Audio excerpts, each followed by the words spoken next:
The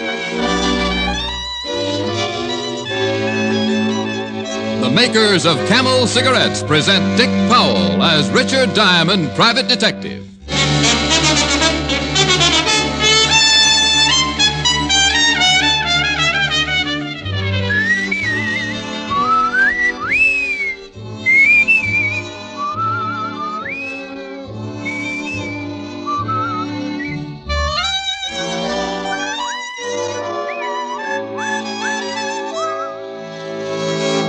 No other cigarette has Camel's rich, full flavor. No other cigarette gives you this convincing proof of mildness. In a coast-to-coast test, hundreds of people with normal throats smoked only Camels for 30 days. Noted throat specialists examine the throats of those smokers every week and reported not one single case of throat irritation due to smoking Camels. Make your own 30-day Camel test. Smoke only Camels for 30 days. See how well Camels agree with your throat, pack after pack, week after week.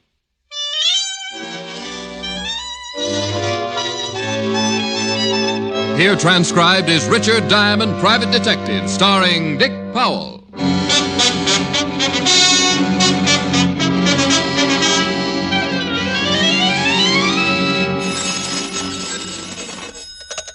Diamond Detective Agency, your plight is our delight. Helen Asher speaking, a gal alone with just a phone. Oh, clever, Helen, clever. Thank you, sir. After all, you're not the only one who can make up corny slogans. Easy, girl, you're crowding me. Of course, I just might give up my slogans if you were on time for dinner tonight. Well, that's the deal. I can't stand competition. Seriously, Rick, I have a surprise for you tonight. Oh? You inviting a preacher for dinner, maybe? No, nothing like that. But I'm fixing the whole dinner myself, from soup to salad. Oh, great Scott. $4 million and she can cook, too. Well, you just remember to go easy on lunch. I want you to have an appetite by the time you get here. Helen, I couldn't think of eating anything that would spoil my appetite. Besides, the automat won't take slugs anymore.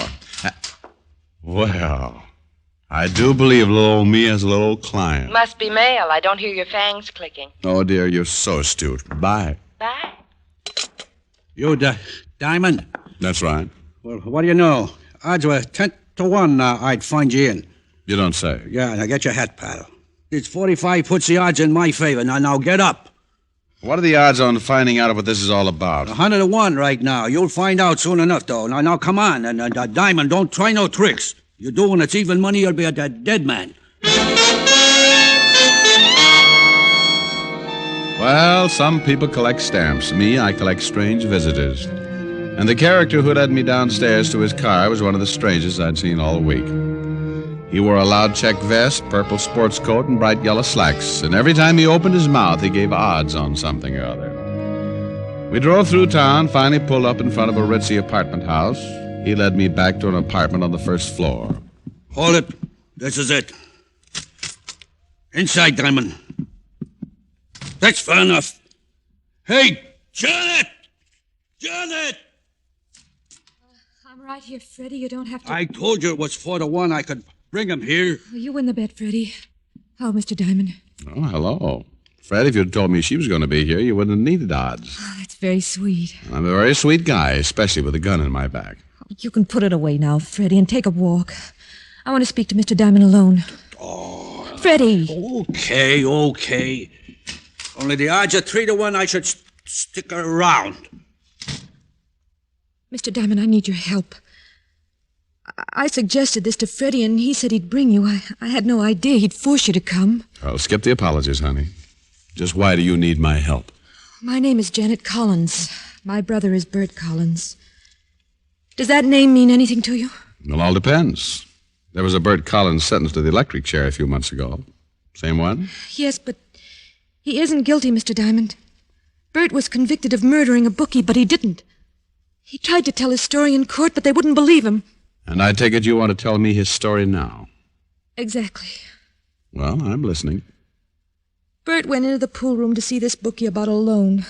While he was talking to him, a stranger came in and shot the bookie. Said something about getting even. And the stranger dropped the gun and ran. And, what did Bert do all this time? Well, he was stunned. He bent over the body and picked up the gun just as the police rushed in. It looked like he did it. Only he's innocent, Mr. Diamond. Honey, as I remember it, your brother had a fair trial. 12 men disagree with you about his guilt. I know that. But there's one man who can prove he told the truth. Oh? Well, keep talking. There was a witness to the murder. A little racketeer named Tony Garibaldi was in the pool room when it happened. He saw the stranger come in and kill the bookie. Why didn't this come out at the trial? Because we couldn't find Tony. We? Freddie, Bert's lawyer, and myself. We have witnesses who swear they saw Tony enter the pool room and rush out after the shooting. But you haven't got Tony. No, and he's the only one who can prove Bert is innocent. Unless we find Tony by tomorrow, it'll be too late. Please take the case, Mr. Diamond. Find Tony Garibaldi. Well, I can give it a try. This is a big city, though. Tony could be hiding anywhere. I know it's a hard job, but I'll pay the usual fee, and I'll be very grateful, Mr. Diamond. Very grateful. Mm-hmm. Well, save the gratitude for later, dear, after we find Tony Garibaldi. Oh, Diamond. A pretty face, a sob story, and you get into the screwiest cases. Find a cheap racketeer out of 7 million people. I wonder what kind of odds Freddie would have given me on that. I caught a cab back to my office, picked up my card, then drove down to the 5th Precinct. I was hoping Lieutenant Walt Levinson could give me some lead on Tony Garibaldi. Oh, good morning, Mr. Diamond. Mr. Diamond? Well, so formal. New policy. Commissioner decided we were getting too lax here at the 5th Precinct. Henceforth, we are to treat visitors with dignity and respect. You don't say. Yeah, and stop grinning. What do you want down here, anyway? Oh, I'm working on a case. You remember Bert Collins? And how? Grilled him after he was arrested. Tough boy. Mm-hmm. Well, I'm working to spring him. Yeah, he was one of the... What? Are you crazy? Collins gets the chair tomorrow night. I know, but his sister says he's innocent. And you believed her? I don't know. She wants me to find a punk named Tony Garibaldi. Says Tony witnessed the murder and can prove Bert didn't do it. Oh, yeah, I remember. That's what Bert told us. We tried to locate Tony, but he's dropped out of circulation. You think Tony really saw the murder? Who knows? Guy next door to the pool room said he saw Tony enter and come out later after the shots. Look, Rick, there's no doubt that Bert did it. The patrolman on the beat rushed in, found him standing over the body with a gun in his hand. Mm-hmm. Well, then why is Tony hiding? And why would Bert's sister want me to find Tony unless he was sure he could free her brother? All I know is we had all the evidence against Bert that we needed. He tried to borrow money from the bookie. Bookie refused. They had a fight. Bert shot him open and shut case. Maybe it is, maybe it isn't, Walt. I'm still going looking for Tony Garibaldi. Any leads on him? Yeah, I'm afraid not. Chances are some of the petty rackets might know where he is.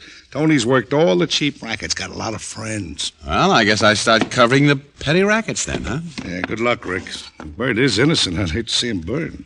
Well, if I find Tony, I'll bring him into you here. I'm glad you said if. If you find Tony and if he can clear Bert Collins. That's right, Fatty. If. New York is a big city, and like any big city, it has a lot of rackets. Everything from fake panhandlers to phony insurance salesmen. But someone in these rackets might know where I could find Tony Garibaldi. So I began checking. One racket after another, charity rackets, used car rackets, everything. Yeah, a lot of people knew Tony, but they hadn't seen him in months, or so they said. It was late afternoon by the time I pulled up in front of Sneezy Williams' apartment. A few years back, Sneezy had organized every pickpocket in town, formed a sort of a union. There was a chance he might know Tony's whereabouts. I got out of my car and started for his apartment. Don't turn around, Diamond. It couldn't be your finger sticking in my back, could it, friend? No, it couldn't be. Walk toward that alley, Diamond, or I'll put a hole right through you. That's a pleasant thought. Now, pal, if this is a stick-up, you're in for a disappointment. The only green stuff in my wallet is moss. Shut up and don't turn around. That's far enough. Diamond, I hear you've been looking for me. Oh, you're Garibaldi? Shut up. I'll do the talking, Diamond. I don't know what your angle is in this or why you're after me, but I want you to lay off. Well, why are you hiding, Tony? What are you afraid of? Never mind that. Now, look, I've heard you're a right guy. I hate to do this, but you gotta understand I'm not kidding. Keep away from me, or next time you won't get off so easy. Tony, listen to me.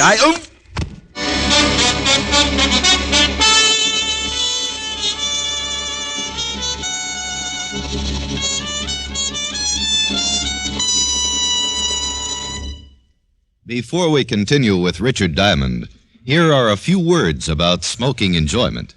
Listen to this report by leading throat specialists. After making more than 2,000 weekly examinations of hundreds of smokers from coast to coast, smokers with normal throats who smoked only Camels for 30 days, noted throat specialists reported Not one single case of throat irritation due to smoking Camels. that's proof of mildness, proof offered by no other cigarette. Start your own 30-day Camel test. Smoke only Camels for the next 30 days. You'll soon see how mild, how flavorful, how thoroughly enjoyable a cigarette can be. You'll see how well Camels agree with your throat. Pack after pack, week after week. How mild, how mild, how mild can a cigarette be? Make the Camel 30-day test and you'll see. Smoke Camels and see. And now back to Richard Diamond, Private Detective, starring Dick Powell.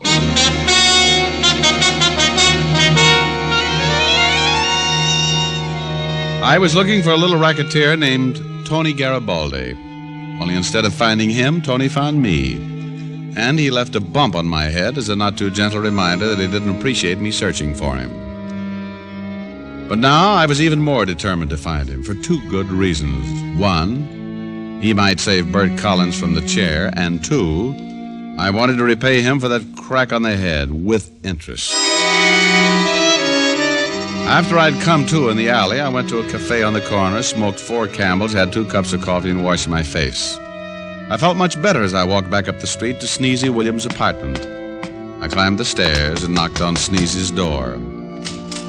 When the door opened, Sneezy stood there, his face screwed up like he'd just bitten into an unripe persimmon, then... Relief spread over his pudgy features, and he held out his hand. Ricky Diamond. Long time no see. How are you, Sneezy? Bad, Ricky. Awful bad. Come on in. Well, thanks. Ooh, what's that smell? Fumes. From my vaporizer over there on the table. I gotta breathe them. It clears up my head. Oh. I hear you've gone up in the world, Sneezy. Pickpocket union, huh? Diamond, please, don't use that word pickpocket. In the trade, we call them cannons. Oh, well, I'm sorry. I didn't mean to be disrespectful. A common mistake. Yeah, I organize the boys. It keeps them out of each other's territory, and I get a percentage of all their takes. Well, that explains the fancy apartment. Uh-huh. Only what good's dough when you're a sick man like me? I got a cold all year round. I've been under a mustard plaster so long I feel like a hot dog. What brings you here, Ricky? I'm looking for a man, Sneezy. Thought you might know where I could find him. Well, it all depends. Come on, let's sit over here by the vaporizer. I gotta sniff those fumes. Who you after, Rick? Guy by the name of Tony Garibaldi. Tony, huh? You know him? Oh, sure. Worked for me a few years back. I haven't seen him lately, though. Where was he living when you knew him, Sneezy? Now, let's see. Excuse me a sec. Ooh, them fumes feel good.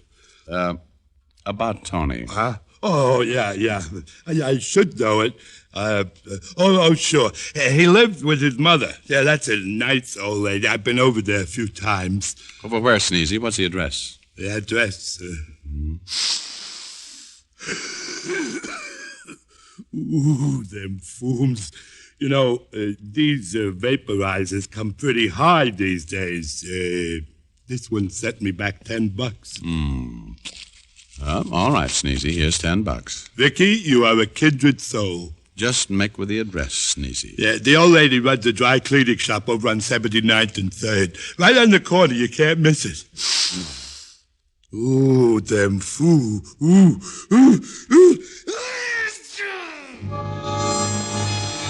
Gesundheit. That last one must have registered on the Caltech seismograph. I left Sneezy with another gesundheit and went out the door before he blew me out. Then I went to my car, drove across town to the cleaning shop on 79th and 3rd. Inside, I found a tired-looking old lady marking clothes. Yes? You have come for clothes? No, Mrs. Garibaldi, I'm looking for your son. Tony? Tony. What is it you want with him?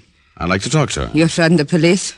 Well, indirectly, yes. Go away. Now, Mrs. Garibaldi... Go away. You're not dressed like a policeman. You're not from the police. You wish to harm my Tony. Go away. Mrs. Garibaldi, your son's in a lot of trouble. He might be able to save an innocent man from dying. I intend to find him. Tony is in trouble, yes, I know. He comes here months ago, tells me he must hide. He does not tell me why. Why must Tony hide from men like you? Why? Your son witnessed a murder. This is a crime? No, but Tony ran away. Now, if he tells what he really saw, perhaps an innocent man will go free. Tony is a good boy. He would not wish harm to innocent man. Perhaps Tony's afraid, Mrs. Garibaldi. Afraid some harm will come to him if he tells the truth. Is this true? No, the police will protect your son. But they can't protect him if they don't know where he is. He's in more danger now. How do I know you speak the truth? You're not from the police. I know you're not harmed Tony yourself. You can check with the police. Lieutenant Levinson, 5th Precinct. He'll vouch for me. Oh, I do not know. You would not tell me to check unless you spoke the truth. But I do not know. Where's Tony living, Mrs. Garibaldi? Tony says I'm not to tell anyone. Your son's afraid. People in fear don't think clearly. Now, where's Tony? Tony's a good boy. It is no good he must hide. Where is he? Tony must hide no more. Tony must tell the truth. If I do wrong, may I be forgiven, but I will tell you where Tony hides. Mrs. Garibaldi wrote the address on a slip of paper. I called Janet Collins and asked her to meet me at Tony's hideout. Together, we might be able to persuade him to tell the truth about the murder. When I got to Tony's rooming house, Janet hadn't arrived yet, so I went up alone. And after 5 flights, I didn't bother to knock. What's that? Hello, Tony. Diamonds. Yeah. Now, punk, we'll have a little talk. You get out of here. Leave me alone. Now, stay right there, Tony. I've got the gun this time. And I'm itching to pay you back for that wallop in the alley. I had to do that, Diamond. You don't understand. Well, then suppose you enlighten me. Who are you hiding from? You know as well as I do. They hired you to find me, didn't they? It all depends. Who do you mean by they? Colin's sister Janet and that Freddie character. They hired you, didn't they? That's right. To find a chicken-hearted punk who might be able to save Bert Collins from the chair. You're quite a guy, Tony. Let Bert die because you're afraid you'll risk your own neck. Oh, come off it, Mr. Diamond. You must know why they want me. Sure, I was in the pool room the night of the murder. That's why I gotta hide. I don't follow you, Tony. Now, who was it you saw? You're trying to tell me you don't know. I never ask questions if I know the answers. Okay, then here's your answer. Sure, I seen the killer. It was Bert Collins. What? I was at a back table. Bert come in. He didn't see me. And after the shots, I got out of there fast. Ah, you're lying, Tony. Why are you hiding if Bert really did it? He's been convicted. He can't harm you. No, but his sister and that Freddie guy can. After the murder, they got in touch with me. Told me I had to swear I saw a stranger come in and kill the bookie. They told me I had to swear Bert didn't do it. So that's why you ran? Sure, I didn't want to get in trouble with the law. But if I didn't lie, I'd be killed, so I hid out. Tony, if what you say is true, I'm the biggest stoop in town. You gotta believe me, Mr. Diamond. I swear I tell the truth. And please don't tell them where I'm hiding, please. It's too late for that, Tony. They already know. What? Yeah, come on. Let's get out of here. We'll get you to a safer place, then we'll have to... Hold it right there, kiddies. Odds of 5 to 1, I'll pull a trigger. Well. Yellow vest, purple sports coat, and gray gun. Freddie, you're a regular Technicolor nightmare. Better drop your gun, Diamond. Hello, Janet. Drop it. That's a sweet little boy. You believe me now, Mr. Diamond? Yeah, Tony, only don't rub it in. Diamond, I'm sorry this has to be. I wanted you to find Tony, but I wish you hadn't talked to him. Oh, Janet, you're a dreamer. This won't work. Even if Tony does swear Bert's innocent, the police will break his story. Your brother dies in the chair tomorrow night, and a lie can't save him. We'll see about that. It's a chance anyway. Well, what about it, Tony? You gonna let him take you downtown and lie for them? Well, I don't know. I know Tony, Diamond. Don't try and fill him with false bravado. He knows what Freddie'll do with him. Unless he does exactly what we tell him.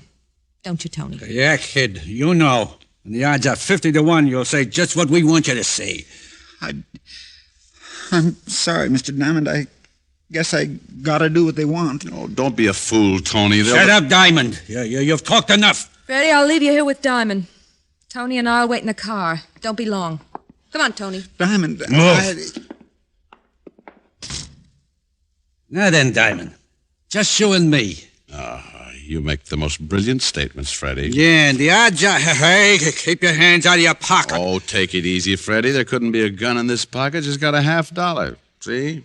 What's the idea? Well, Freddie, old boy, the way I see it, I'm about to be shot. That's even money, all right. Well, I can't figure out whether to die a hero trying to rush you or just stand here and wait for you to shoot. Huh?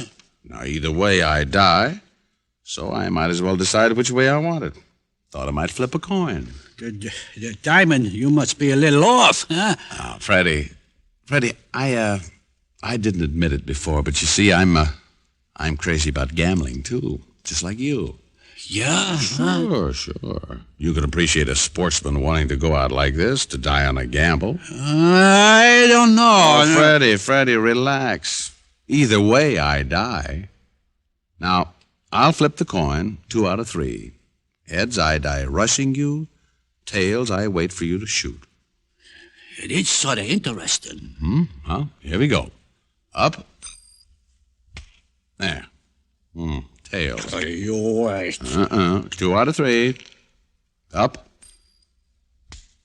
What is it? Heads. Well, go on. This one tells the tale. Yeah, Freddie, this one tells the tale. I held the coin against my thumb. Freddie was interested now. He was the type who liked any kind of a bet, and in this one, the odds were all in his favor. But I always did like long shots. I flipped the coin high. Only this time, I didn't catch it. I let it fall to the floor, and Freddie's eyes followed it. This was what I needed. I threw him off balance, and the gun went clattering to the floor. Then my right hand plowed into a yellow vest, and my left hand followed through. And that took care of Freddie. But there was still Janet outside with Tony in the car. I stripped Freddie of his purple sport coat, put it on, and went downstairs. Outside, I saw Janet and Tony in a blue sedan parked at the curb. I lowered my head and went around to Janet's side as fast as I could. Get in the other side, Freddie. Diamond. No, take it easy, honey. Let me go. Let me go. Oh, just relax now. You'll go somewhere in a minute. Tony. Yeah? Run out the corner and get the cop of the beat to take care of our little friends, will you? And make it snappy. I got a date at 7 o'clock. I wonder how Helen will like me in a purple sport jacket.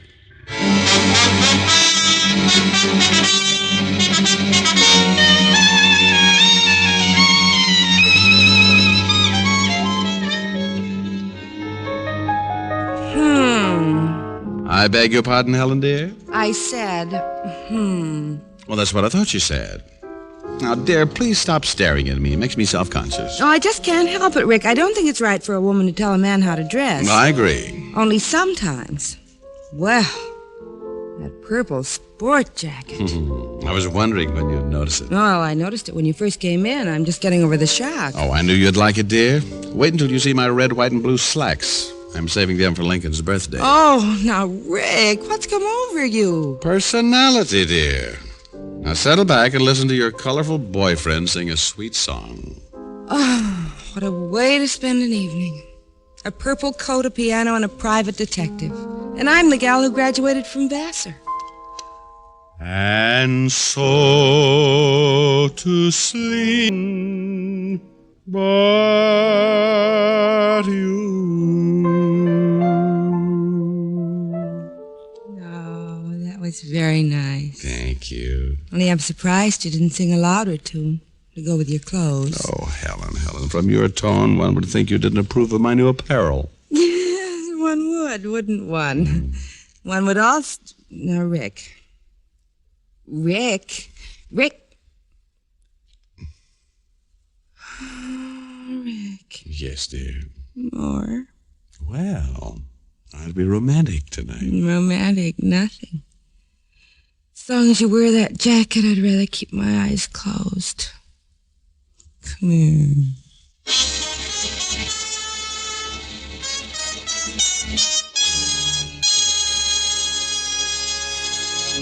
Dick Powell will return in just a minute. What cigarette do you smoke, Doctor? When that question was asked of doctors from coast to coast, doctors in all branches of medicine, the brand name most was Camel. Why don't you smoke Camels, too? And say, why not give a carton of Camels for St. Valentine's Day? Camels come in a special carton all dressed up for the Valentine season. Give your Valentine Camels. How mild, how mild, how mild can a cigarette be? Smoke Camels and see. Here's Dick Powell with a special message. Thank you. Ladies and gentlemen, to help bring pleasure to hospitalized veterans and members of our armed forces, the makers of Camel send thousands of packs of Camel cigarettes to service in veterans' hospitals every week. This week, the gift Camels go to Veterans Hospitals, Fort Harrison, Montana, and West Roxbury, Massachusetts. U.S. Naval Hospital, Quantico, Virginia. U.S. Army Station Hospital, Camp Carson, Colorado. And the Military Air Transport Service, which evacuates virtually all overseas wounded personnel. Now, until next week, enjoy Camels. I always do.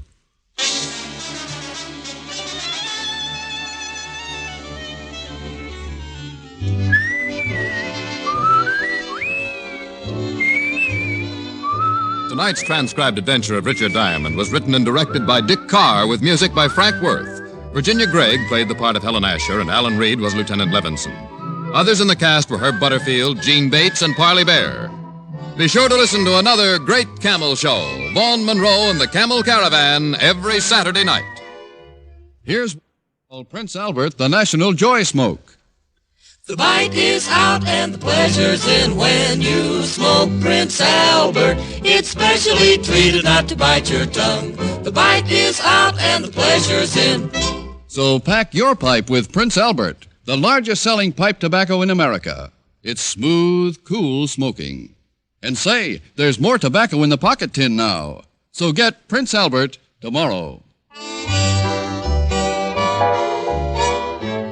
Listen next week for another exciting adventure of Richard Diamond, starring Dick Powell. Here is another in NBC's great parade of new shows.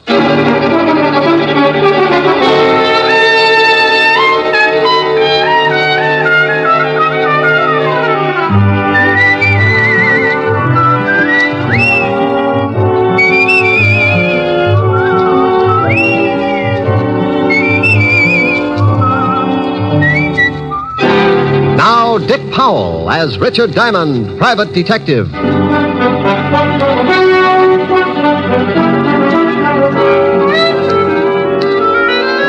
Hello there, this is Diamond. You know, I saw something the other day that's as typical of New York as the Empire State Building. I was walking down 2nd Avenue when I spotted some kids around a fire hydrant. They'd turned it on, and the whole gang was splashing around, keeping cool. They'd done something else, too. They'd found a barrel. And I suddenly remembered when I used to play in the gutter with the same kind of barrel. It's open at both ends, and when it's held over the gushing hydrant, it acts like a big hose, and a lot of passing New Yorkers can end up pretty wet.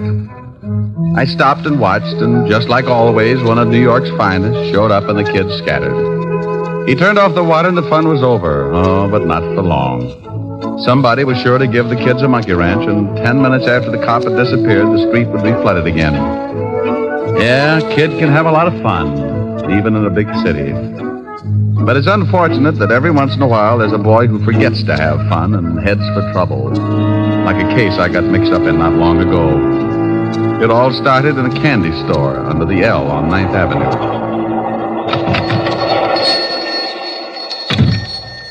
I'm just closing up, boys. We want to talk to you, Pop. I told you I was closing up. Come back tomorrow and we can talk then. Eddie said he wanted to talk to you, Pop. You better listen. Yeah, what is this? You kids get out of my store. You want to buy something, you come back tomorrow. You ain't been making enough on your number sales. We come to see why not. Oh, so that's it. First, they threaten to beat me up unless I sell the numbers. Then they get sore because I ain't selling enough and send young hoodlums to see that I do. Well, you go tell your boss that I'm through selling numbers to poor people who think they can get rich quick. You tell your boss if he don't like it, I'm going to the police. Tell your boss that. Sure, we'll tell him. But he wants us to tell you something. I don't want to hear nothing from you bunch of no-goods. Now you get out of here. Oh, no, that ain't nice. Is it, Jim? No, that ain't nice at all. I told you to get out. If you don't, I'll call a cop. You ain't calling anybody, Pop. What do you do now? You get away. Help, please. No, please, help. Shut up. Okay, Jim, make him shut up. Please, I'm an old man. Yeah, sure you are, Pop. But old guys like you need exercise. Think he's had enough, eh? Yeah, grab some cigarettes and cigars off the counter. Yeah, sure. Hey, we better get out of here. Maybe somebody heard him yelling. Okay, grab me a box of candy, too. I got a date with Nancy tonight. I'll grab a couple. I got a date, too. Let's go.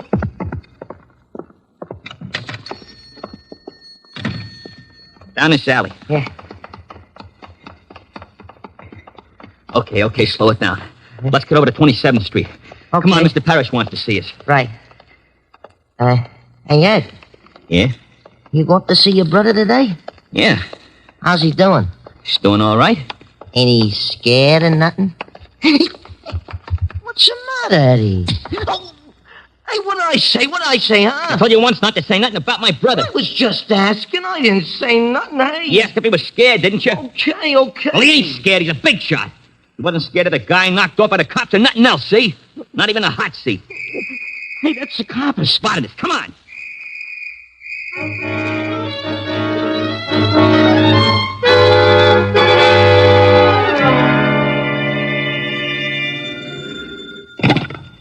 Diamond Detective Agency. We filtered the choke on the way to your throat. Oh, for Pete's sake, Diamond, aren't you ever serious? Well, Lieutenant Levinson, what's the matter with you? Did someone swipe one of your ulcers? Now, stop that. I wouldn't call you unless it was something important. I know. You're losing Sergeant Otis to Barnum and Bailey. You stop that. Ringling Brothers? Don't be ridiculous. I'm not.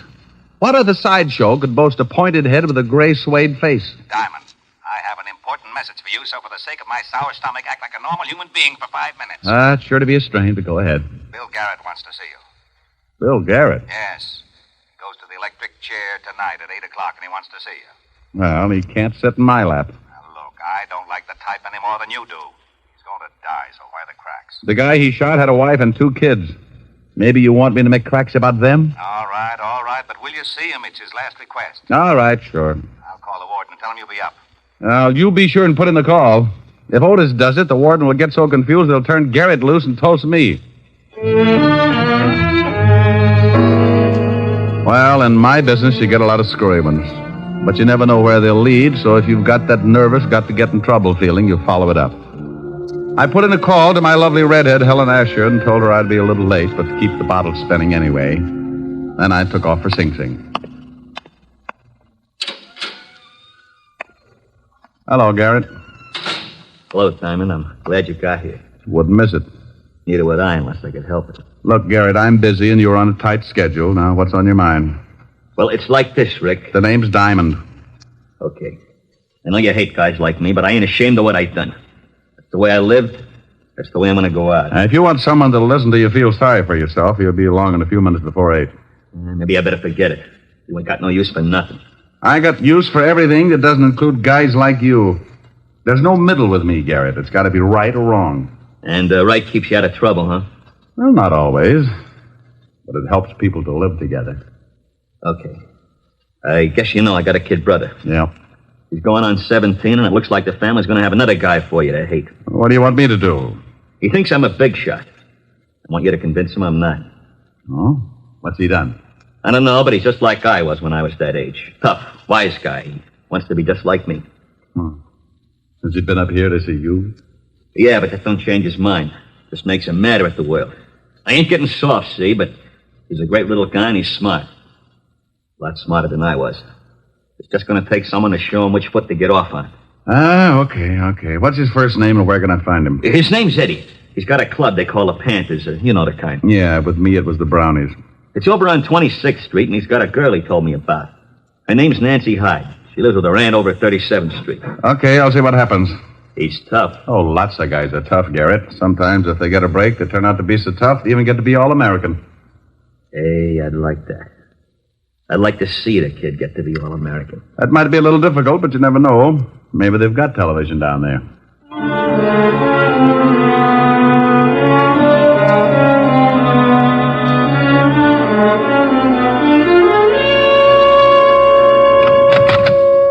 The kid's around here, boss. Okay, tell him to come in. Okay, Eddie, go on in. Thanks, muscle man. Hiya, Mr. Parrish. Hello, Eddie. We took care of old man Thompson like you said. Good.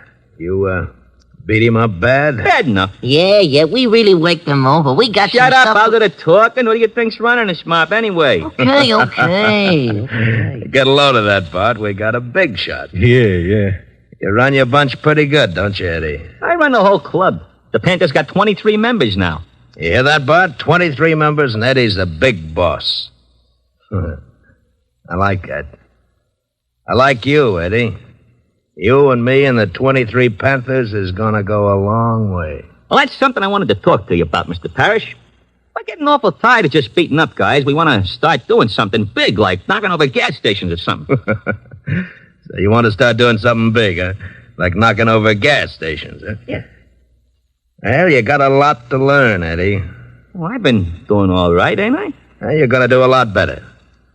How would you and the Panthers like to start making some really big cash? Hey, we'd like that. Shut up.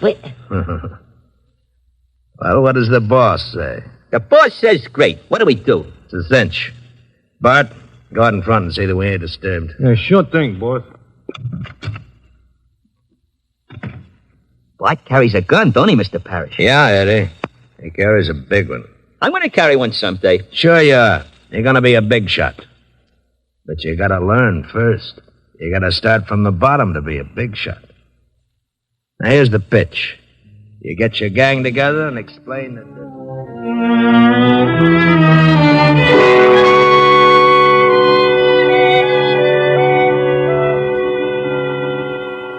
Harry says we swipe cars, so we swipe cars. I don't know, Ed. Beating up guys is one thing, but swiping cars is pretty dangerous. Look, it's a cinch. We go out on the road someplace, and one of us thumbs a ride. When the car stops, we all jump in. Later on, we knock the guy over the skull and take the car. Oh, stealing cars is a tough rap. If you get caught, but we don't get caught, see? If we catch a stoop out on the road someplace, it'll take him a long time to get to a phone. We drive the car to Mr. Parrish's warehouse and collect $50. Easy. I don't know. You better know. You're in the gang, and that means you're in on it whether you like it or not. Okay, Ed. You're the boss. Okay. We pull the first job tonight. I thought you had a date with Nancy. So I got a date. I can break it. She does what I tell her. Yeah, but... Hey, what do you want? Yeah. This is a private club. I'm, looking for Eddie Garrett. Who wants him? Nobody for a present, but I'm still looking for him. Well, beat it. You smell like a cop. You got a good nose. That's pretty close. Hey, just some... Shut up.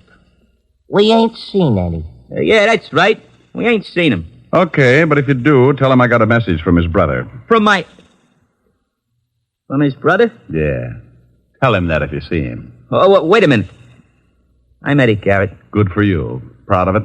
Oh, you're a wise guy, ain't you? I'll tell you later. Your brother says he thinks you're in trouble, are you? Trouble? That's a hard one. What made him think that? He runs around with it. He says you think you're a big shot. Maybe I do. Then you're in trouble, Sonny.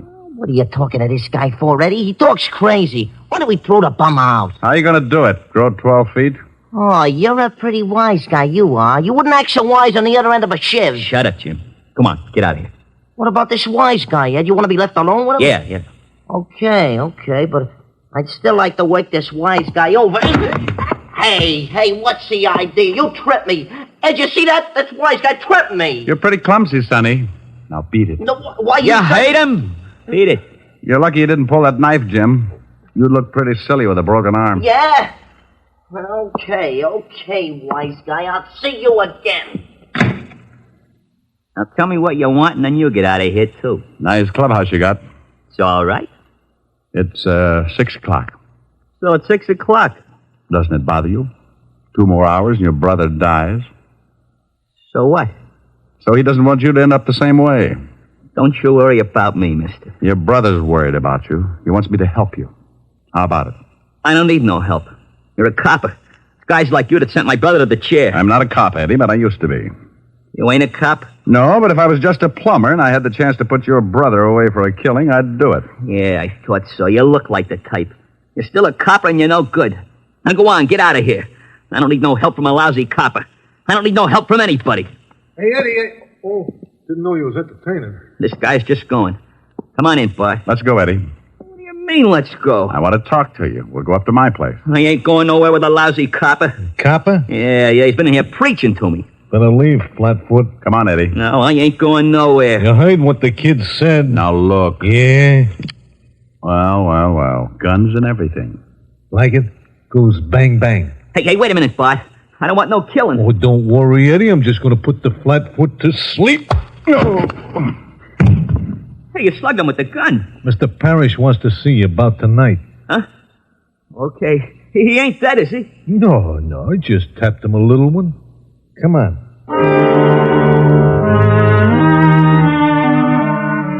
Tap me a little one. That was the biggest understatement of the year. He tapped me so little my head felt like it was in sections. I lay there for a while trying to find the piece that did my thinking, and when I started coming out of it, it was like trying to open a beach umbrella in a 90-mile wind. I didn't know how long I'd been lying there, but when I finally opened my eyes, I saw something that made the beating a welcome relief. Hey, look, Lieutenant. He's with us again. Oh, no. Shut up, Otis. Rick, how do you feel? I wish I was dead. Oh, now it can't be that bad. No? Well, you lie down here and look up at Otis. Makes you want to slash your wrist. Hey, he's riding me again. You're all right. Here, try to sit up. Without my head? Oh. Now, who beans you? A guy named Bart Lippett. He didn't know me, but I recognized him. Small-time muscle man, works for Sam Parrish. A lovely group. Say, how the devil did you find me? Well, we certainly weren't looking for you. We came down to pick up Bill Garrett's kid brother. Pick him up? What for? Your job's homicide. Yeah, he and another kid beat up an old storekeeper last night. The guy's in pretty serious condition. Oh, no. How serious, Walt? Well, the doctors say critical, but he does stand a chance. Hey, now, wait a minute. Where are you going? What time is it? 7 o'clock. Why? I got an hour to keep a promise. I hope that storekeeper doesn't die. If he does, Sing Sing will be building their electric chairs in tandem.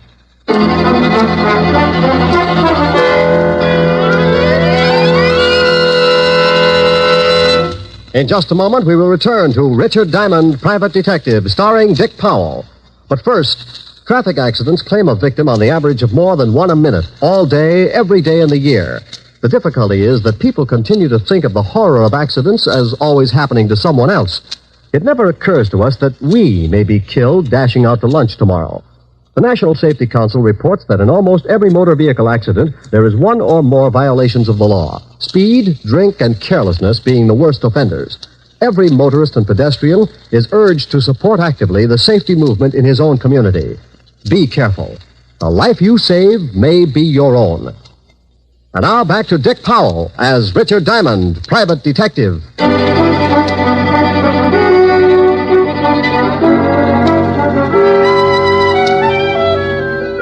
Well, the law was after Eddie Garrett, and I'd promised his brother that I'd keep him out of trouble. If the storekeeper died, Eddie was sure to get life. But if he lived, and I could make him give himself up, I'd stand a good chance of helping him.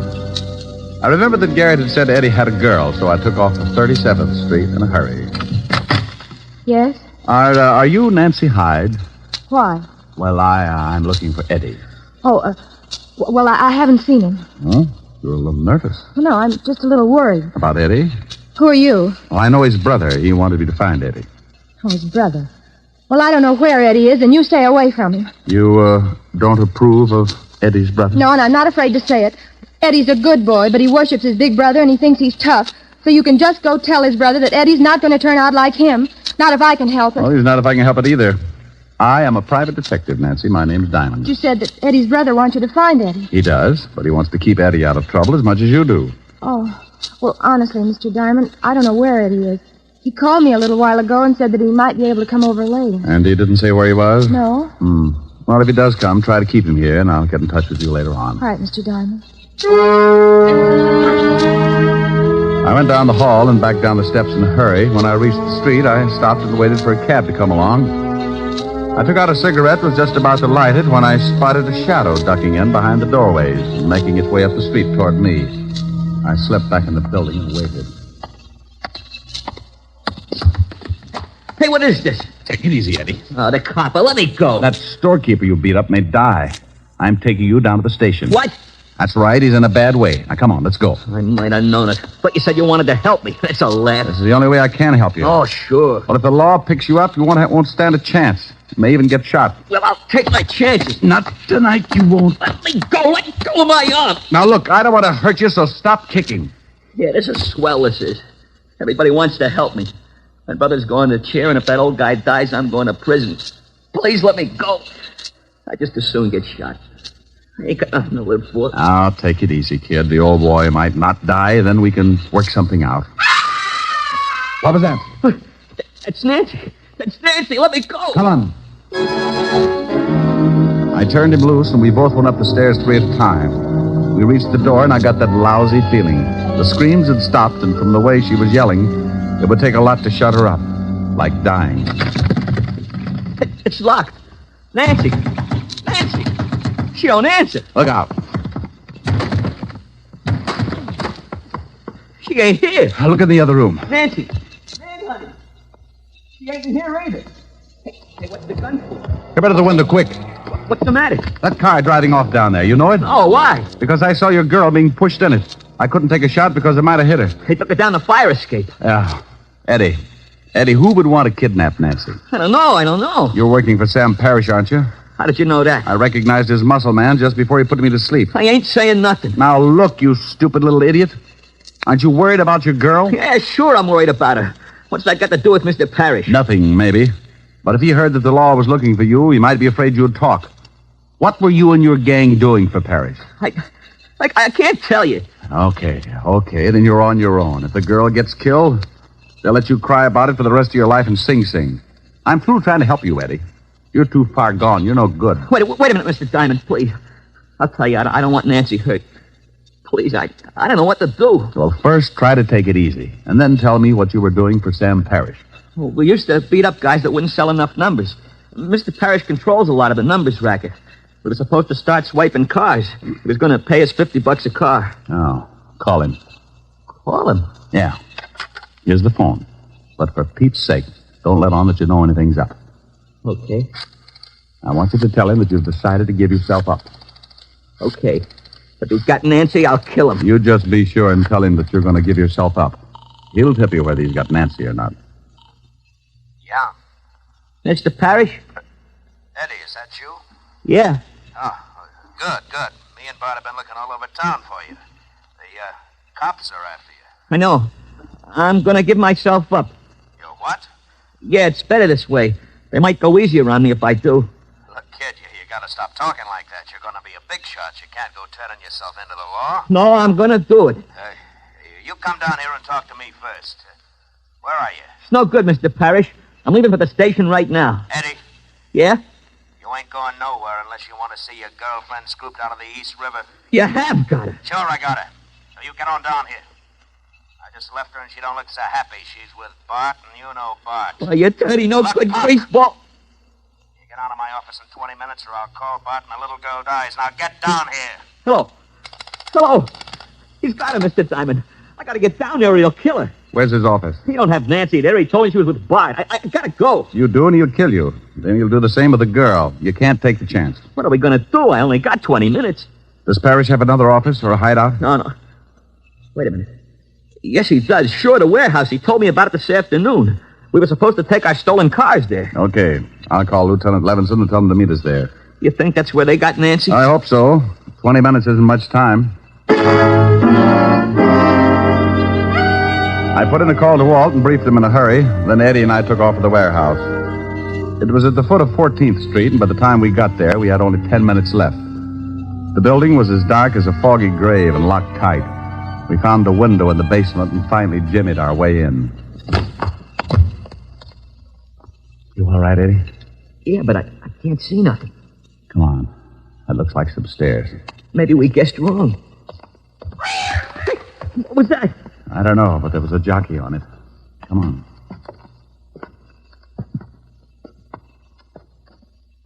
Hey, look. There's a light. Yeah. A little office in the back. Now, you stay here. There might be some shooting. Bart's in there with Nancy. I want in on it. This is no time to argue. Now, back over against the wall. Gosh, I bumped into some boxes or something. Oh, shut up. Look. It's Bart. Hold still. Who's that? What are we going to do? He's got a gun. Answer him. Answer him? Yeah, quick. Come on. Who's out there? It's me, Bart, Eddie. Huh? What are you doing here? We've been looking all over for you. I'm on the lam. The cops are after me, so I remembered this place. Well, ain't that nice? The boss been worrying about you. Come on back, Eddie.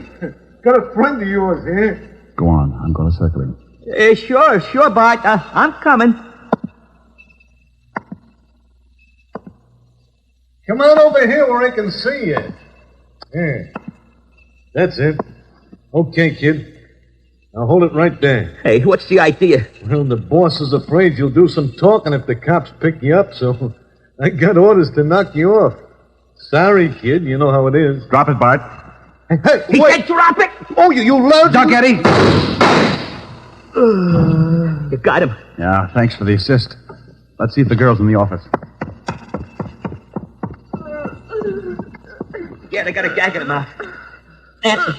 Oh, she's okay. Yeah. Oh, Nancy, honey. Here, I'll get those ropes off you.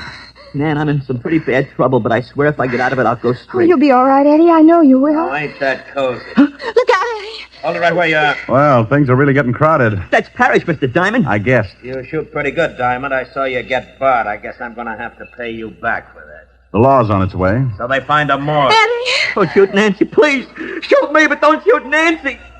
Here they come, Parrish. You seem pretty anxious, mister, so I'll let you have it first. No, you can't. Look out, Eddie. Oh, Eddie. You slob, Parrish. Oh, Eddie. Eddie, he's hurt, Mr. Diamond. So's Parrish, but his is permanent. Eddie, where you hit? I think in the stomach. We'll get you to a hospital quick. You saved my scalp when you jumped in front of me. Thanks. How about Parrish? I paid him in full. What time is it? 8:35, Eddie. Oh. Funny, I don't feel so bad about my brother now that it's over. He'd probably be sore about me helping a cop. But, you know, I don't mind.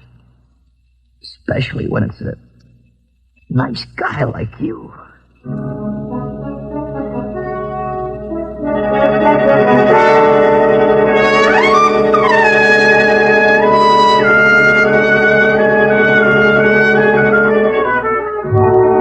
Well, Walt busted in. They got Eddie to the hospital.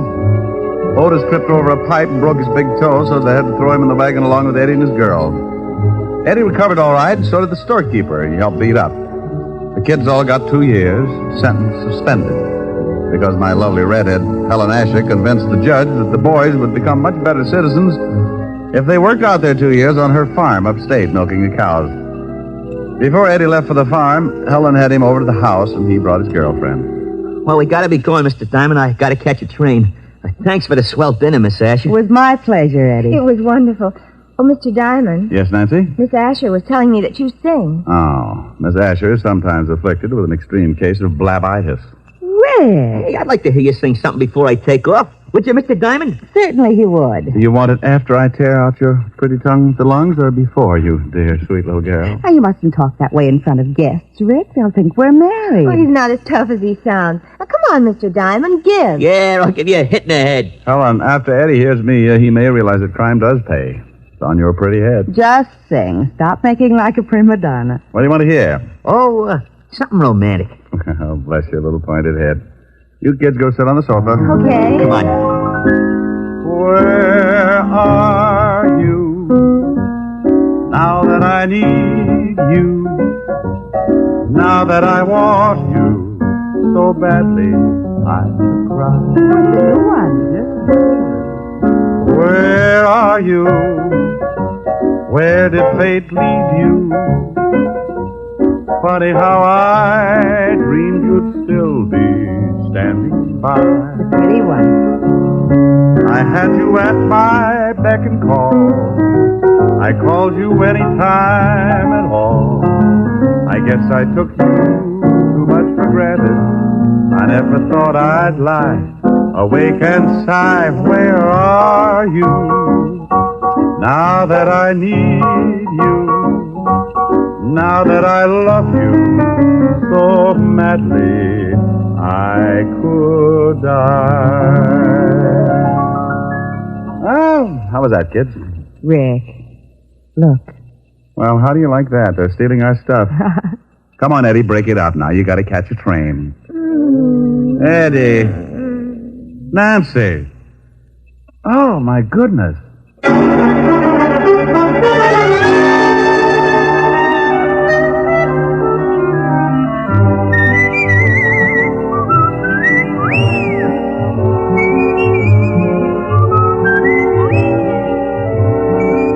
You have just heard Richard Diamond, Private Detective, starring Dick Powell. Helen was played by Virginia Gregg, Lieutenant Levinson by Ed Begley. Also in our cast were Wilms Herbert, Sheldon Leonard, William Tracy, Mary Shipp, Sidney Miller, and Bill Conrad.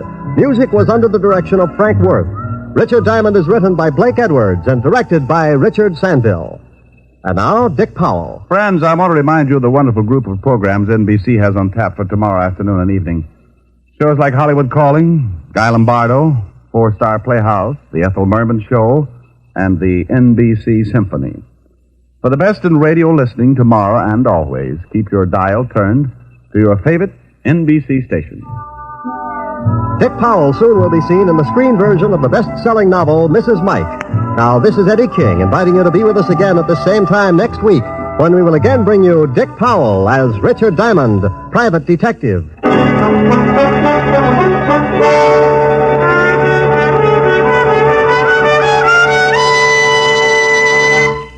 This program has come to you from Hollywood. This is NBC, the national broadcasting company.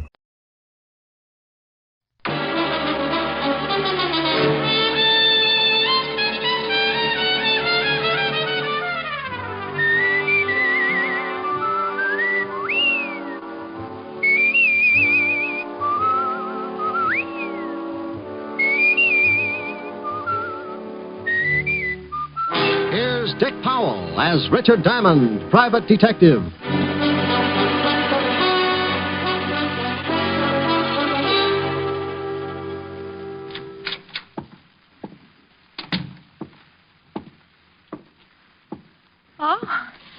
May I do something for you, sir? I'll repeat the offer while I think of something. I beg your pardon? That's not the way I heard it first. Did you want to see... Mr. George Victor. May I have your name? Well, let's trade. Mine's Diamond, Richard Diamond. Oh, of course. Mr. Victor's expecting you. Well, it's too much to hope that you, He's waiting for you, Mr. Diamond. Thanks. Any door? Huh? Oh, straight ahead. Go right in. Mm-hmm. Yes? Mr. Victor? Yes. Oh, you're Diamond. Uh-huh. Come in and sit down. Thank you.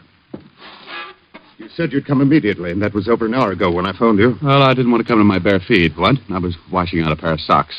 You're sure you're Richard Diamond? Reasonably sure, yes. My credentials. All right. You were recommended to me by Lieutenant Levinson of the police department. I want to hire you. My fee is $100 a day in expenses. Unless we settle that first, I couldn't solve the case if it was tagged 100 proof. Here are 2 checks. One for 100, the other for 5. Oh. You get the 100 if you take the job, and the other one if you do the job satisfactorily. Tell me all about it. You may have heard that I bought the controlling interest in one of the biggest newspapers in the city. That I heard. All right.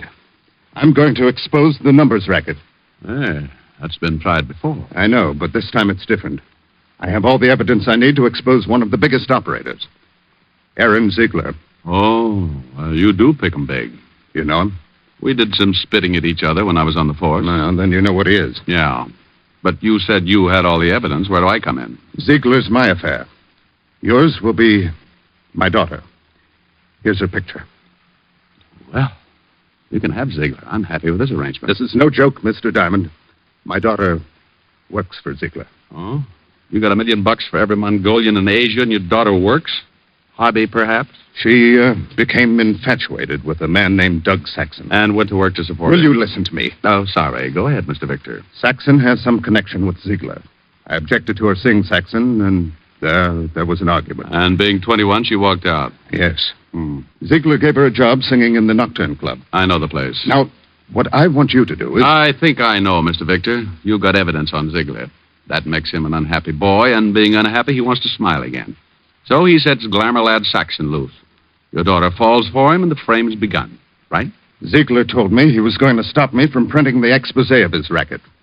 I know he'll use my daughter, Kathy. What does she have to say about it? She won't see me. And you've got no idea what the frame will be. No, that's your job. Find my daughter, stay with her until the paper goes to press. And when will that be? 10 tonight. Oh, all right, Mr. Victor. You've hired yourself a boy. I'll pick up that $500 check after I pick up the late edition. Good day, sir. Oh, Yes? If you will excuse the expression, the retainer, $100. Oh, here you are. Oh, well, thank you. I'd bow from the waist, but my empty money belt might choke me. I'll keep in touch. A couple of phone calls to old acquaintances who still kept in touch with the shady side of our city, and I had Saxon's address. A half hour after I left George Victor, I was punching the buzzer to Saxon's apartment.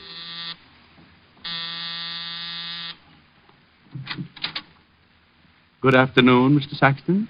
Who are you? What do you want? I'm Mother Hubbard, and I've come to look at your cupboard. Ask me in. What's the idea? Who... This won't take long, Mr. Saxton. Listen, you... I was just going to ask you to listen. But since you asked first, go ahead and give me something to listen to. Did Ziegler send you? Well, maybe. Maybe not. It's a nice place here. All the scenery. Phonograph, big overstuffed chair. I'm glad you like it, but don't make yourself comfortable. What's in the other room? Look here, I don't know who you are or what you want, but... Maybe Ziegler did send me. Did he? No. You a cop? Used to be. Always enjoyed my work. And I never enjoyed it more than when I was up against a character like you. Get out of here. Oh, now somehow getting tough doesn't look well on you. You're not the type, Saxon. From a quick but thorough study, I'd say you were more used to soft lights, sweet music, and setting up pigeons to be knocked over by your boss. I don't know what you're talking about. Kathy Victor. Know her? What if I do? You know her. And, Saxon. Keep away from her. Oh, now you're scaring me. Sure. Hey, what do you want from me? Why are you doing this? I'm hired to do it. The name's Diamond, Richard Diamond, occupation private detective. Yeah. You're going to make a phone call now. I won't. You're calling Ziegler to tell him you quit. I can't do that. Unless you want this floor lamp on your head. Diamond, please don't. Now, that's better. Now, go ahead. What'll I tell him? Your health is bad. You're going to take a boat trip. Well, that's ridiculous. Well, then you think of something, but think. But Hello, this is Saxon. I'd like to talk to Aaron. Oh. Well, I'll call back. It's important. Oh, it's important. I've got to talk to him. All right. Get him? They're putting me through. And hello, Aaron. Listen, I can't go through with the deal. Something came up. I mentioned my name. A man named Diamond. Richard. Yeah, that's right. I don't know, Aaron, but please, don't blame me. I did. Hello, Aaron. Aaron. He hung up. Good. You do the same. You don't know what he'll do, Diamond. You don't know him. Oh, but I do. Well, happy landings, Glamour Boy. You can't leave me like this. You know, after a long look at you, I don't think I'd like to stay. Bye, Saxon. 20 feet of the East River will look good on you. Okay, so it was a bluff. I knew Ziegler wouldn't be scared off that easily, but when you go hunting ducks, you put out a decoy. I did. The decoy was me. It was an hour later that I got back to my office building and walked into the lobby. The elevator door there was open, but the jockey was missing. I was about to take the hard way up, the stairs, when... Diamond. Oh, hello. Where'd you come from? I'm under a cabbage leaf. Don't believe it. Get in the elevator. I'll walk. Hey, Mac. Mr. Diamond don't want to get in the elevator. Maybe he gets car sick. Get in, Diamond. What's the big idea? Close the door, Mac. Sure. You know how to run this thing, Diamond? No. Start it up. Go on. Okay. Floors, please. I'll tell you when. This is far enough. Stop it. And keep your hands away from that door. What are you going to do? Eat your way out? He's a card, ain't he? Oh, now, come on. Fun's fun, but I got business. So we... We told you to take your hands off those doors. Oh, you did, huh? Yeah. Oh, he won't go down. Sure he will. He's just stubborn. Give me that sap. You see? Yeah. Think he's still tuned in? Let's see. Diamond. Hey, Diamond. He should know better than that. It ain't polite not to listen. Kick him in the ribs. Now, how about it, Diamond? You want to listen? He's shaking his head. He says yes. Okay. Now, stay away from the dame you're supposed to take care of. Go back to Victor and tell him you don't want the job. Tell him it's too rough, and if he don't understand, show him your bruises. Hey, give him a bruise where it shows. Look at that. I don't think he likes you kicking him in the chops. What does he want? Bedroom slippers? Okay, open the doors and let's get out of here. Hey, think I ought to give him another boot, just to make sure? Ain't you ever satisfied? Go ahead. Okay, let's go. You know something? You got an awful disposition. You don't come out of a beating like that right away. A professional working over is like spending a weekend in a taffy machine. I reached out and tried to touch things, but it was like trying to paint the inside of a balloon with a hammer. I was numb, and when the little jabs of feeling started pinching my cheeks, I found out that I was warm and sticky. Finally, I pulled myself up, stood there for a minute, decided my legs weren't macaroni, and went to the washroom to clean up. Then I headed for the Nocturne Club. It was too early for customers, but there was a bartender and a girl with blonde hair playing the piano. We ain't open yet, Mac. Oh, you ain't? Well, give me a bib. I may cry all over the place. You look awful. Truck hit you or something? I was blowing a tuba in a high wind. Yeah? Yeah. Screwed me 8 feet into the ground. Ain't that terrible? Yeah, ain't it? Hey, who's the dame with the fingers? Oh, Eddie Taines here. Name's Victor, Kathy Victor. Got a swell set of pipes. If you're looking for a job, we don't need no tuba players. Look, here's for a drink and here's something for you because you ain't open yet. Fix me something that'll turn me all one color. Sure. Will it be black or blue? Anything that goes with my tie. Bring it to the piano. I thought you wanted it. Oh, I'll laugh later. I thought it was pretty good.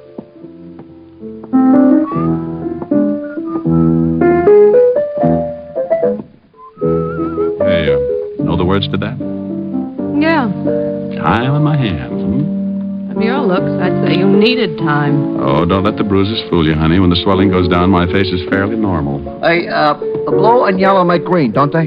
Yeah, why? I wasn't sure, but here's a drink anyway. Who knows? Maybe you'll turn plaid. Sure. Here, put this in your pocket and go back in the bottle. Sure, thanks. Yell when you want another one. Hey. What's the matter? Why'd you stop? I need a drink, too. You get the jumps early, huh? I work late. Catches up with me. Oh, try out running them for a day. It does wonders. Oh, I know you. You're a spy from Alcoholics Anonymous. Go ahead, play some more. All right.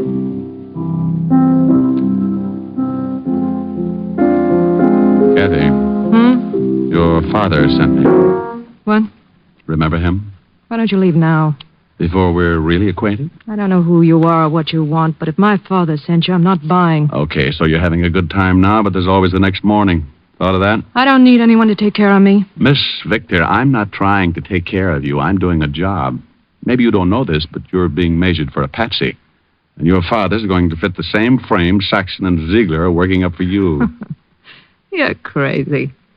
But I like you, so I'll forgive you. Cut it out. I thought you wanted me to play. Look, you're spoiled. You had a mouthful of silver spoons and a handful of gold pieces for building blocks when you were a kid. But you're not a kid anymore. You're playing with bad boys. Maybe that's the way I like 'em. What do I have to say to make you realize, young lady? What, Diamond? Doug.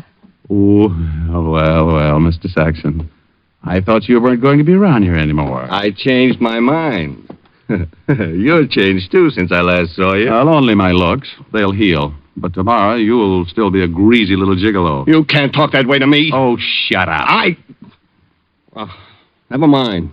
Mr. Ziegler would like to see you. He saw you come in. And where is Mr. Ziegler? In his office, right back that way. Okay. I haven't seen Ziegler for a long time. Maybe he wants me to set his broken arm. His arm's all right. I'll stick around. You may find out you're a chronic liar. Keep playing, baby. I'll be right back. Like I said, I knew my bluff with Saxon wouldn't work, but I had what I wanted. A look in on Ziegler. And maybe a hint on what the frame was going to be. I walked to and into his office. Well, Diamond. Hello, Ziegler. Oh, what happened to your face? Oh, got it caught in an elevator. Oh. What do you want with me? Diamond, here's $1,000. Go out and have fun tonight, huh? All night. Oh, that money won't do me any good. Why not? It ain't counterfeit. Well, it's yours. That makes it so lousy it's liable to crawl right out of my pocket. Well, then get rid of it in a hurry. You get rid of it. You know, it's better waking up with a headache than not being able to find your head at all. Oh, look, Ziegler, you don't scare me. Now, let's level. You know why I'm here. Let Kathy Victor alone. You want to see me, boss? Well, look who's here. Oh, you know Tony, Diamond? Hey, we met, yes. He stubbed his toe on my chin. I don't know what you're talking about. When was this, Diamond? You know what it was, about an hour ago. You're crazy. Yes, Diamond. Tony was right here with me all morning. Okay. Are you leaving, Diamond? Yeah. Got any other ideas? Yes. I think you should consider my proposition. I'll let you know. About what? Things in general. Oh, no. All of a sudden, you're happy. You make me that way, Diamond. You're working the dark, aren't you? I'll feel my way around. Believe me, Diamond, there ain't a thing wrong. Why, we love Miss Victor here. Just because her old man gets excited and hires you to bend an eye over her, don't mean anything is wrong, does it? Since you asked me, I'll tell you. The answer's yes. You think so? Yeah. Otherwise, why beat me up? Why offer me $1,000 to look the other way? I don't know nothing about the beating. And as for the grand, I like you. Oh, yeah. Well, okay, Ziegler. I think I'll go now. And just to make you happier, I'll probably stick with the case. So long, Diamond. Oh, by the way, Ziegler. What now? Did you say this gentleman's name was Tony? That's his name. Okay, Tony. What? I wouldn't do this for everyone, but your shoelace is untied and you're allowed to trip over it. What are you talking about, Bombs away. Oh, that ain't nice, Diamond. When you do that to a man, you're liable to bust all his teeth. So what? You probably had your eye on the gold ones anyway. Be good, Ziegler.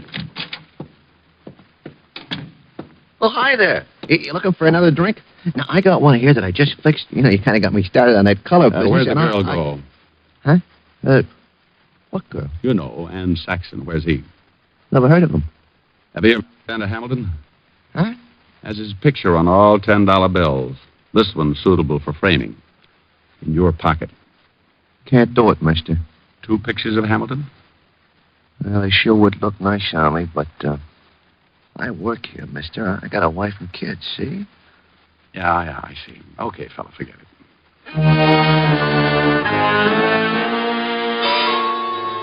Well, I fell for the oldest gag in the world. Kept busy someplace else while Saxon walked out with the girl. Now I had to find her. But where? I had until 10 that night to stop a frame-up I didn't know anything about. But I played a hunch and headed for the 5th Precinct Police Station and Lieutenant Walt Levinson. I walked in on him. Diamond, oh, no. Hiya, Walt. No, please go home. Nothing good can come of this. Why, Walt, I'm surprised at you. Well, I'm not. You've got some horrible joke up your sleeve. I don't want any part of it. I can only stay a few minutes. I want to know about a guy named Saxon. Douglas Saxon? That's it. What's the matter? Can't you find things out for yourself? Right now, Lieutenant, I'm a citizen asking about a guy. Now, what have you got on Saxon, Walt? Not a thing. He was clean when we picked him up a couple of times. Why was he picked up? Why are you so interested in him? Oh, it goes with my business. Oh. And if I tell you? Well, I'll tell you something sometime.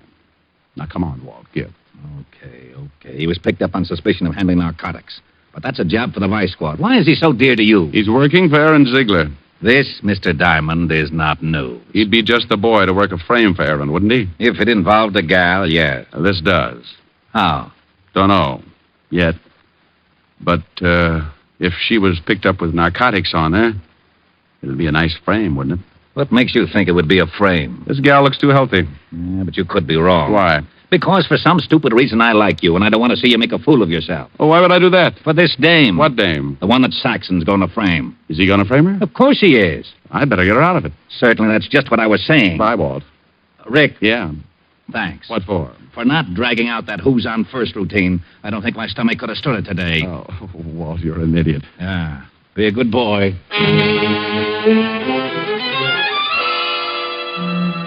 When you pound a police beat in New York, you make a lot of unusual friends. And if you ever get in plain clothes, those friends come in handy sometimes. I grabbed a cab in front of the precinct station and headed for Chinatown. Walt and I had known an old Chinese named Wu Li, who'd been around a long time. He knew everyone and everything that went on in Chinatown. And if anyone knew where we could find Saxon, he did. Saxon. Is possible I do not know him. Oh, I think you do. Just so. He said this man Saxon deals in sweet dreams. However, is rumor not proved. Does he ever come to Chinatown? You like perhaps a cup of tea? I ask this as a favor, Wu Li. Enemies are made to do evil, friends to ask favors. Sometimes is no difference. Will you tell me, Wu Li? You ask in name of friendship? I do. Very well. In Chinatown is establishment owned by a man named Fu Shen. Perhaps, I say perhaps, this man Saxon is there. He's been there before, hmm? My eyes are old, perhaps mistaken. Not your eyes. I shall give you address, then make call to Fu Shen. You will be allowed to enter his establishment. May you live 10,000 years. And may you live to mourn at my funeral. The old boy gave the address, and I left his shop. 5 minutes later, I walked through the back door of the old frame building, and Fu Shen bowed from the waist and led me upstairs to a private room that fronted a long hall. I noticed there were 3 other closed doors in the floor, aside from the big room downstairs. If Kathy Victor was in the building, she had to be in one of those rooms. I walked into my room, closed the door behind me. There was a bed in one corner and a chair near it. A low table was near the bed, and a dim light threw diagonal shadows like fingers across the walls. I waited until the proprietor had time to get downstairs, then I opened the door and looked out in the hall. It was empty, so I started throwing open doors. I had to be quick before I had a dozen hopped-up thugs on my back. The first was a cold turkey.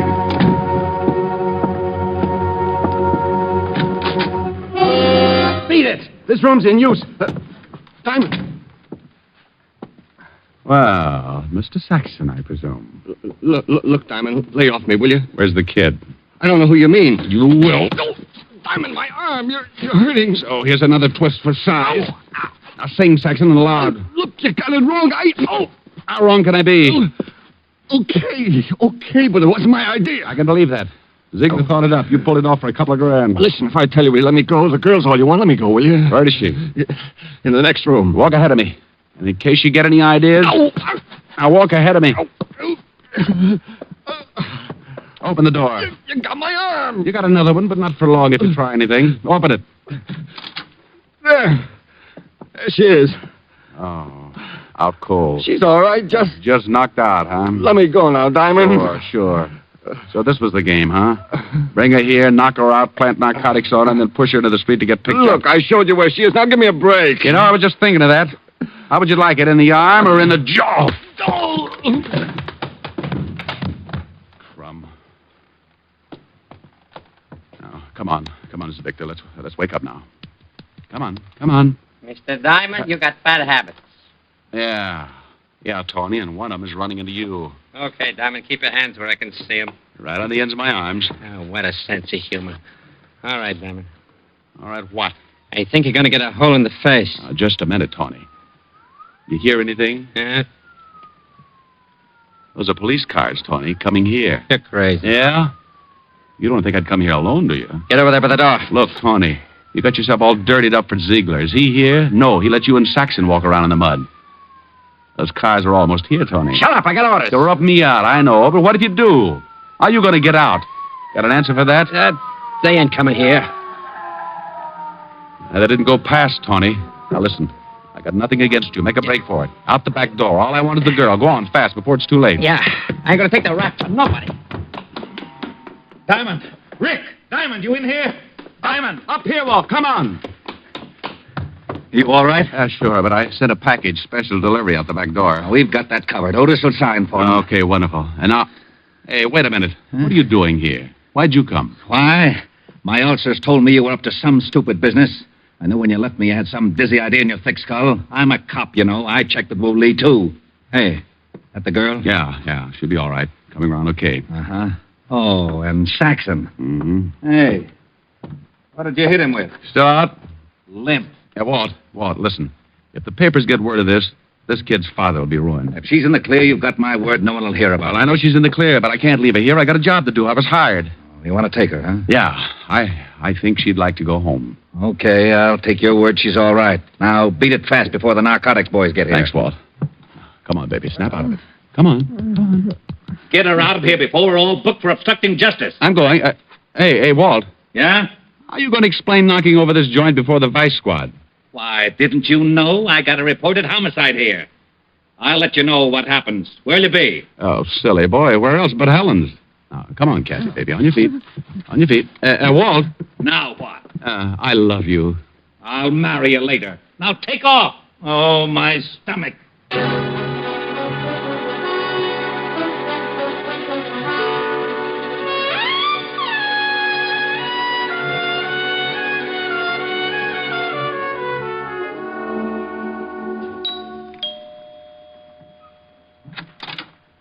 Oh. Hello, Rick. You're late. Hey, get a load of those silk slacks. They're lounging pajamas, darling. I've been in a lot of lounges, dear. Never saw anything like those. You like them? Yeah, they're all right. It's the stuffing that gets me. Rick. Be proud of what you got, baby. I knew a guy who had 16 toes on each foot. What good did that do He it? used to tell everybody he was a duck, made a fortune selling his hair for pillow stuffing. You look awful. Could have been worse. Oh? Was she pretty, Rick? Who? The girl in the case. What case? Why were you late getting here? Oh, well, I had to take a girl home and introduce her to a man, her father. I see. How long did that take? How'd you know about the girl? Lieutenant Levinson phoned, asking for you. I took the message. He said, she's all right. And a man named Saxon did a lot of talking. Oh, wonderful. Who's she? Who's Saxon? Oh, read all about it in the papers, dear. Is she blonde or brunette? Both. Blonde with a brunette disposition. Got the piano too. Is she as pretty as I am? Oh, honey, nobody is. Oh, well, nothing to do until the office opens again tomorrow.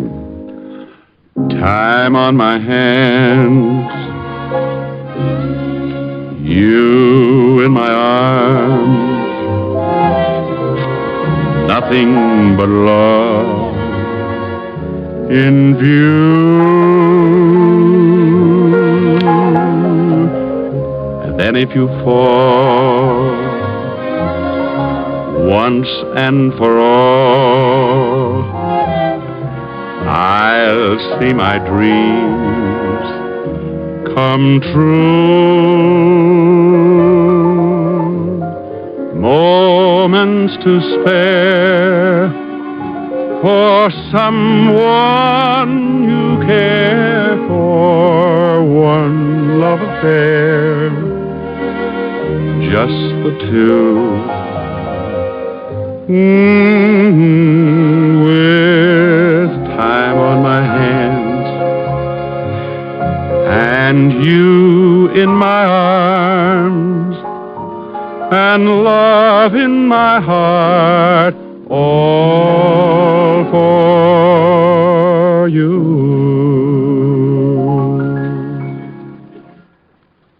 How long did it take you to take her home? Oh, let's forget her, Helen. I'm willing. But are you? Mm-hmm. Look.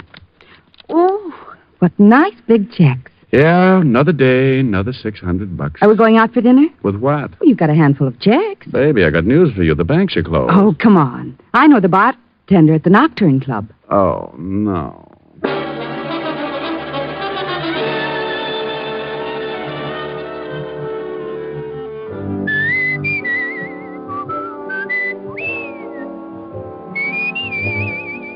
You have just heard Richard Diamond, Private Detective, starring Dick Powell, with Virginia Gregg as Helen and Ed Begley as Lieutenant Walt Levinson.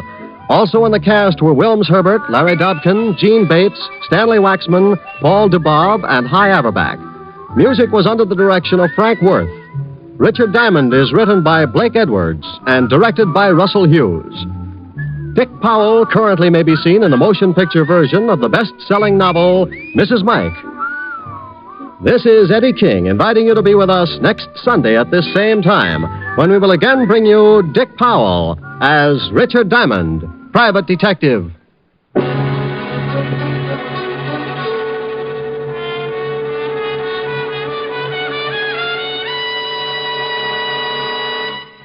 What's on NBC today? Great shows for Sunday on NBC include The Adventures of Sam Spade and Theater Guild on the Air. Helen Hayes and Walter Abel co-star on Theater Guild today, and for his caper, Sam Spade turns to television for help. You'll enjoy both these stellar shows, Sam Spade, then Theater Guild, today on NBC. Now stay tuned for James Melton and Harvest of Stars on NBC.